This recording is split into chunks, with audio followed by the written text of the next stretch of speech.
అడవుల జిల్లా ఆదిలాబాద్లో టీఆర్ఎస్ కాంగ్రెస్ బీజేపీ అభ్యర్థులు బరిలో ఉండటంతో త్రిముఖ పోరు నెలకొంది. శాసనసభ ఫలితాలే పునరావృతం అవుతాయా, ఓటరు తీర్పులో మార్పులుంటాయా అన్నది ఆసక్తిని రేకెత్తిస్తోంది. ఆదిలాబాద్ పార్లమెంట్లో త్రిముఖ పోరు నెలకొంది. 1952లో ఏర్పడ్డ ఆదిలాబాద్ పార్లమెంట్ నియోజకవర్గం నుంచి మొదటిసారి సోషలిస్ట్ పార్టీ, 8 సార్లు కాంగ్రెస్, 6 సార్లు తెలుగుదేశం, 2 సార్లు తెలంగాణ రాష్ట్ర సమితి విజయం సాధించాయి. 17వ లోక్సభకు జరుగుతున్న ఎన్నికల్లో టీఆర్ఎస్ నుంచి ఎంపీ నగేష్, కాంగ్రెస్ తరఫున మాజీ ఎంపీ రమేష్ రాఠోడ్, బీజేపీ నుంచి స్వయం బాపురావు బరిలో నిలిచారు. 2009 నియోజకవర్గాల పునర్విభజనలో ఎస్టీకి రిజర్వ్ అయిన ఈ స్థానంలో 3.5 లక్షలకు పైగా గిరిజన ఓటర్లే ఉన్నారు. ఏప్రిల్ 11న జరిగే ఎన్నికల్లో ఎవరికి పట్టం కట్టనున్నారోనని ఉత్కంఠ నెలకొంది.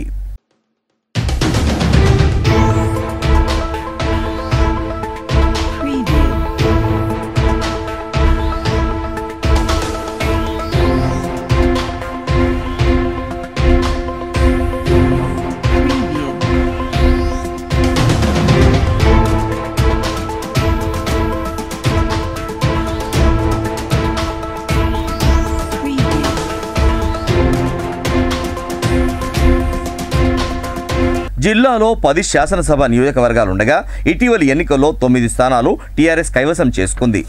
కాంగ్రెస్ గెలిచిన ఆసిఫాబాద్ ఎమ్మెల్యే ఆత్రం సక్కు కూడా గులాబీకే జై కొట్టడంతో అధికార పార్టీకి అడ్డు లేకుండా పోయింది.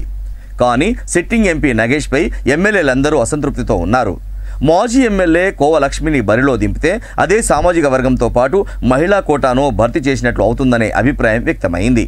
అధినేత మాత్రం ఆచితూచి వ్యవహరించి నగేష్ అభ్యర్థిత్వాన్నే తిరిగి ఖరారు చేశారు. అసమ్మతి సెగలు చెల్లార్చే బాధ్యత జిల్లా మంత్రి ఇంద్రకరణ్ రెడ్డికి అప్పగించారు. సద్గుం అడిగినట్టే కనిపిస్తున్నా అంతర్గతంగా రగులుతూనే ఉందని పార్టీ వర్గాల్లో గుసగుసలు వినబడుతున్నాయి.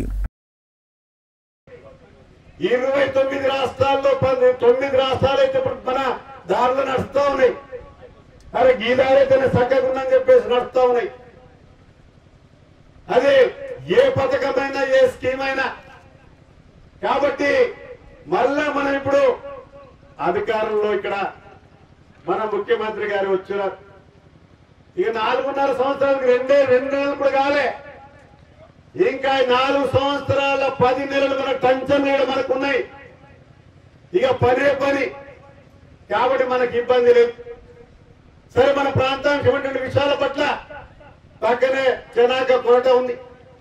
నేను మంత్రి గారు 2-3 సార్లు మేము బాంబేకి వెళ్ళినాం పర్మిషన్ల కోసం, ఢిల్లీకి వెళ్ళినాం పర్మిషన్ తీసుకురావడం కోసం. నేషనల్ లెవెల్ కావచ్చు, లేకపోతే సెంట్రల్ సంబంధించిన నిధుల విషయంలో కావచ్చు, ఇవన్నీ చేసుకోవడం జరిగింది.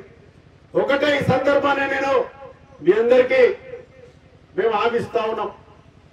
హస్తంలో ఐక్యతా రాగం ఆచితూచి అభ్యర్థులను ఎంపిక చేసిన కాంగ్రెస్ అధిష్టానం జిల్లా నేతలందరి అభిప్రాయం మేరకే మాజీ ఎంపీ రమేష్ రాఠోడ్ పేరు ఖరారు చేసింది.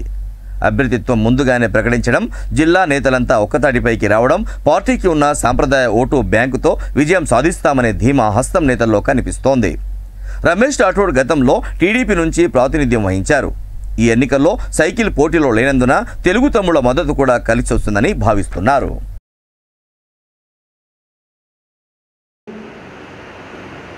తర్వాత సీనియర్స్కు 15 ఉన్న ఎంపీ ఎన్నిసార్లు రైల్వే ప్లేస్కు కొబ్బరికాయ కొట్టారు. ఎక్కడ పోయినా ఒక్కరికైనా ముందు ఊరుకుంటా కొట్టడం, పేపర్లో ఇవ్వడం, సిటీ కేబుల్లో ఇవ్వడం, అందరు జనం నమ్మారు. దానికి దశ లేదు. ఒకవేళ ఈ ప్రభుత్వాన్ని ముఖ్యమంత్రి శ్రేణ చెప్పారు. ఇక్కడ నేను ఎంపీ ఉన్నప్పుడు అది శాంక్షన్ చేయించా. స్టేట్ గవర్నమెంట్ 30% కట్టాలా, 30% స్టేట్ గవర్నమెంట్ కడితే అది పూర్తి అవుతుంది. రైల్వే లైన్ ఇక్కడ నుంచి ఆర్మూర్ అది శాంక్షన్ చేయించాం. స్టేట్ గవర్నమెంట్ 30% కట్టాలా, కట్టలే, పని కాలే.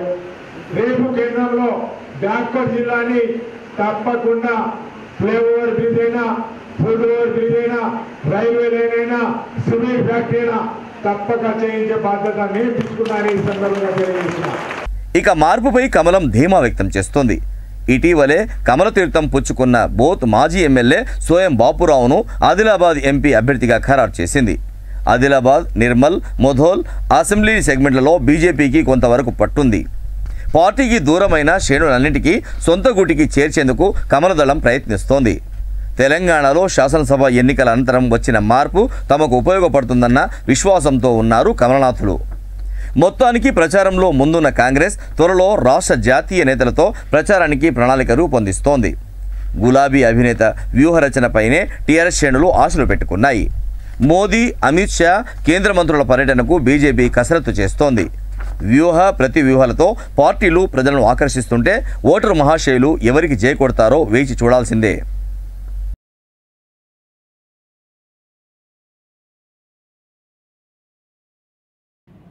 తప్పనిసరిగా ఆదిలాబాద్ జిల్లాలో ఏదైతే సమస్యలు ఉన్నాయో ఆ సమస్యలన్నింటినీ కూడా పరిష్కారం చేయడానికి తప్పనిసరిగా నా వంతు కృషి చేస్తానని కూడా ఈ సందర్భంగా తెలియజేయడం జరుగుతుంది.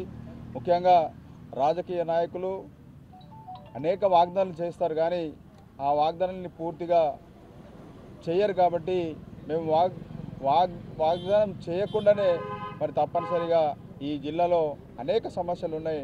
ఆ సమస్యలన్నింటినీ కూడా మేము పరిష్కారం చేస్తామని కూడా భాజపా తరఫున మేము తెలియజేయడం జరిగింది. అదేవిధంగా ముఖ్యంగా భారతదేశాన్ని కాపాడాలంటే తప్పనిసరిగా బీజేపీకి ప్రతి ఒక్కరూ ఓటేసి ఈ దేశాన్ని కాపాడాల్సిన బాధ్యత మనందరిది ఉన్నదని కూడా, అందుకే నరేంద్ర మోదీకి ఓటు వేయాలని కూడా ప్రజలందరినీ కూడా విజ్ఞప్తి